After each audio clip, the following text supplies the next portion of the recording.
V9 న్యూస్కి స్వాగతం. ఇప్పుడు హెడ్లైన్స్. విశాఖ నెల్లూరు ఉద్యోగులు TVMC గాంధీ బొమ్మ వద్ద ధర్నా. గత 27 ఏళ్లుగా పోరాడుతూనే ఉన్నాం. LIC ఉద్యోగులు సడన్గా తీవేయడంతో మమ్మల్ని రోడ్డును పడేశారు. మేము కోర్టుకి వెళ్ళి గెలిచినా కూడా మేనేజ్మెంట్ మాకు ఏ సహకారం కూడా ఇవ్వలేదు. వెంటనే మాకు పర్మనెంట్ చేయాలని కోరుతున్నాం. ఇక్కడ తొలగించారు కాబట్టి వాళ్ళని మళ్ళీ విధిలోకి తీసుకోవాలని చెప్పి ఉద్దేశంతో ఇక్కడ శాంతియుత నిరసన కార్యక్రమం ఇక్కడ మన కాంగ్రెస్ దగ్గర మహాత్మా గాంధీ పార్క్ లో ఇది నిరసన కార్యక్రమం జరుగుతుంది.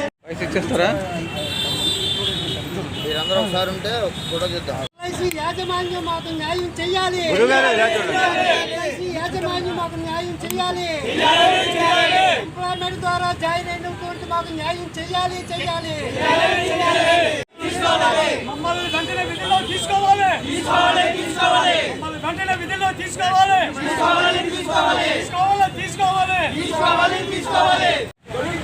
వాళ్ళు మరలా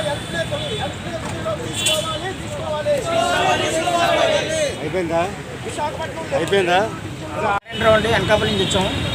నేను జీవిత బీమా సంస్థ LIC ఆఫ్ ఇండియాలో 95లో జాయిన్ అయ్యి 97 వరకు కూడా సర్వీస్ అందించున్నాం. టైపిస్ట్గాను. మేము ఎంప్లాయ్మెంట్ ఎక్స్చేంజ్ ద్వారా కాల్ లెటర్ పొంది ఆఫీసులో జాయిన్ అయ్యి సుమారు 2 సంవత్సరాలు సర్వీస్ చేసి తద్వారా CL బోనస్ గవర్నమెంట్ వేతనాలతో సమానంగా మాకు వేతనాలు అందిస్తూ మాకు ఎటువంటి నోటీసు లేకుండా 97 డిసెంబర్ 29ని మమ్మల్ని టెర్మినేట్ చేశారు. కనీసం ఏ ఆర్గనైజేషన్లో ప్రైవేట్ ఆర్గనైజేషన్లో చేసినా సరే 2 నెలలు జీతం కానీ 2 నెలల ముందు నోటీసు కానీ ఇచ్చి వాళ్ళకి మీరు ఎక్కడ ప్రిపేర్ అవ్వండి అని చెప్పాల్సిన బాధ్యత సంస్థలపై ఉంది. కానీ మాకు సాయంకాలం 5 గంటల వరకు తెలియపరచుకుంటే 4:30కి మీకు ఇలాగా టెర్మినేషన్ చేస్తున్నామని చెప్పేసి మమ్మల్ని పంపించడం ఎంతవరకు సమంజసమో మాకైతే అర్థం కాలేదు. దిక్కుతో స్థితిలో ఆ రోజు మేము INTC నాయకుల్ని ఆశ్రయించాం. INTC జనరల్ సెక్రటరీ నరసింహం గారు మమ్మల్ని టేకప్ చేసి కోర్టులో కేసు వేయడం జరిగింది. ఆ కేసు అలా పూర్వోత్తరం చేసుకుంటూ వస్తే 4 జడ్జిమెంట్లు వచ్చాయి. 2015 వరకు కూడాను. 2015లో కంప్లీట్గా వేజ్ రీజన్స్తో సహా బ్యాక్ వేజెస్ ఇమ్మంటూ మాకు సర్వీస్ రెగ్యులర్ చేయాలని, పాత పెన్షన్ పాత జీతాలు ఇవ్వాలని కోర్టు ఆర్డర్ ఇచ్చింది. అయితే మేనేజ్మెంట్ వారు LIC సంబంధించిన మేనేజ్మెంట్ వారు మీకు కోర్టు ద్వారా ఇచ్చినటువంటి ఆర్డర్ మేము అమలు చేయలేము, ఇది ప్రజల సొమ్ము, మేము ఎలా ఇవ్వగలము అని చెప్పి మళ్ళీ రిట్ పిటిషన్ కోర్టులో వేయడం జరిగింది. ఆ పిటిషన్కి స్పందిస్తూ కోర్టు మళ్ళీ 2016లో 50% బ్యాక్ వేజెస్ ఇమ్మని మళ్ళీ కోర్టు ఆర్డర్ చేయడం జరిగింది. ఆ కోర్టు ఆర్డర్లో ఎక్కడ కూడా కటప్డే అంటూ లేదు. ఆ కటప్డే లేకపోయినా సరే వీళ్ళు 85 నుంచి 91 వరకు అని చెప్పి ఒక రూల్ తీసుకొని ఒక ఫ్రేమ్ చేసుకొని వాళ్ళలో ఉన్న పరిధిలో ఉన్నటువంటి వాళ్ళని మాత్రమే తీసుకోవడం జరుగుతుందని చెప్పి పేపర్ మూలంగా పత్రికా మూలంగా ఇవ్వడం జరిగింది. ఇది అంతవరకు సమంజసం. అయితే ఒక BMO, ఒక SDMO లేకపోతే ఒక డెవలప్మెంట్ ఆఫీసరు సిఫారసు చేసి మంచినీళ్ళు అందించడానికి, గ్రాస్ కట్ చేయడానికి, ఫ్యాన్ తుట్టడానికి, మిషనరీస్ అకౌంట్ వేసుకున్నటువంటి ఎంతోమంది కార్మికులని వాళ్ళు రెగ్యులర్ చేసి యూనియన్ ద్వారా ఫైట్ చేసి రెగ్యులర్ చేస్తున్నారు. వేలాది మందిని 2011లో 5,000 మందిని రెగ్యులర్ చేశారు. ఏం చేశారని చెప్పి అడిగినా సరే స్పందించే నాదులు కనబట్టలేదు. అలాగని చెప్పేసి మేము 2014 ఒక మన AP యశ్వరావు పేరు మీద RT యాక్ట్ పెట్టడం జరిగింది.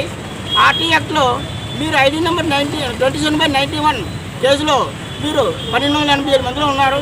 అందులోనే మీకు ఇవ్వగలం, అప్పటి వరకు you can't do help anything అని చెప్పి మాకు రెస్పాన్స్ ఇవ్వడం వచ్చింది. సాక్షాత్తు ED పర్సనల్ ఇచ్చారు. అయితే ఆ తదుపరి 14 తర్వాత 15లో జడ్జిమెంట్ వస్తే అదే దాని మీద జడ్జిమెంట్ వచ్చింది. మరి ఆ జడ్జిమెంట్ మాకు ఎందుకు వర్తించదు? ఆ రోజు ఆ విషయం తేలవలసి ఉంది. అయితే ఆ ఇన్ఫర్మేషన్ తీసుకొని మేము మళ్ళీ 2016తో కూడా ఇలా మాకు ఇచ్చారు కదా, మాకు ఎందుకు ఇవ్వలేదంటే కట్ ఆఫ్ డేస్ పెట్టినది 85, 91 వరకు మాత్రమే రిజల్ట్, మిగిలిన వరకు లేదు అన్నట్టుగా చెప్పి ఈరోజు వాళ్ళని కూడా తత్సారం చేస్తూ ఈరోజు వరకు కూడా ఒక పోస్ట్ తీయలేదు. ఆ రోజు మాకు ఎంప్లాయ్మెంట్ నుంచి తీసుకొచ్చి మా చేత సర్వీస్ చేయించుకొని మమ్మల్ని టెర్మినేట్ చేసిన తక్షణంలో కనీసం ఎంప్లాయ్మెంట్ తిరిగి నమోదు చేసుకోమని చెప్పి వీళ్ళు రిప్లై లెటర్ కూడా ఇవ్వలేదు. అలా ఇచ్చిందిలా ఉంటే ఈరోజు తక్షణం మాకు ఉద్యోగ అవకాశం కల్పించాలి, పాత జీతాలు ఇవ్వాలి, పాత పెన్షన్ ఇవ్వాలి, చనిపోయిన వాళ్ళందరికీ కూడా కుటుంబంలో స్పౌస్కి పెన్షన్ ఇవ్వడం, ఉద్యోగం ఇవ్వడం చేయాలి. ఈ ఇటువంటి డిమాండ్స్తో మేము ఈరోజు జంట వేయడం జరిగింది పర్మిషన్ తీసుకొని.